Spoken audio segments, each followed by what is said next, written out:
freedom is foundational to who we are as a people. It's a part of the American DNA. Hello, I'm Tony Perkins, President of the Family Research Council in Washington.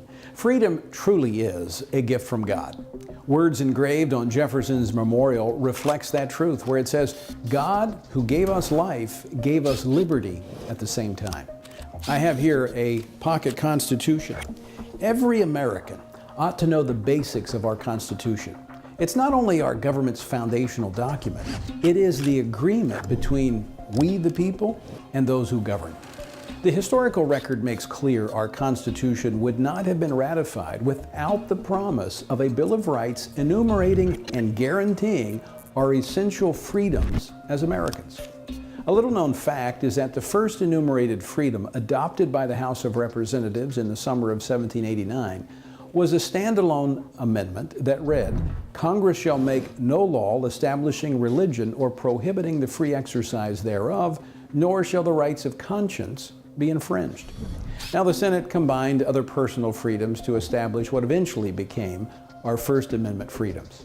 Now, keep in mind, these were freedoms recognized as coming from God to the citizens themselves, not to a religious institution or organization.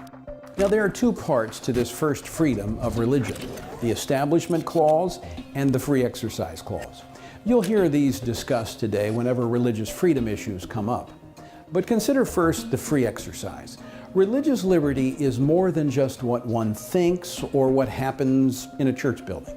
It's about the right to freely practice our faith anywhere in public life without government interference.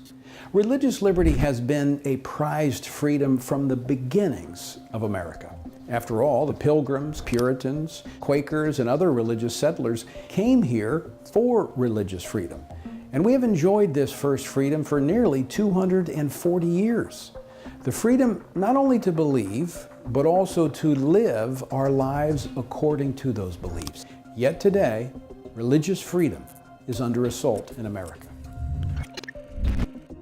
Unfortunately, the First Amendment has been turned on its head by the courts, and people are experiencing tyranny. For instance, there's the case of the Little Sisters of the Poor. They've been conscripted into providing contraceptives and drugs which can cause abortions as a part of President Obama's HHS contraceptive mandate.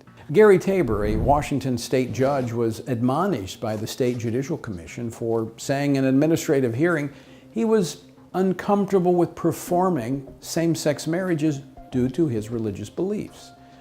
And there was Navy Chaplain Wes Motter, who suffered adverse actions from his military superiors for simply counseling in private in accordance with his biblical beliefs about human sexuality.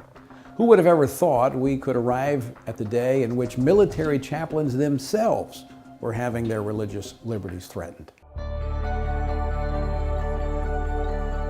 We no longer have the luxury of taking our first freedom for granted. Remember, freedom is not free. Freedom requires sacrifice. The cost of freedom is great. The fight for freedom is never over. If we want a future of hope and of liberty, we must elect men and women who pledge to defend the original intent of the Constitution, especially when it comes to our freedom to believe and live our lives according to those beliefs. As Americans, we have this right. As a Christian, we have a responsibility to vote. Remember, Christians vote. I'm only one person. One voice. One vote. I can't do everything. But I can do something. I can register. I can cast my vote.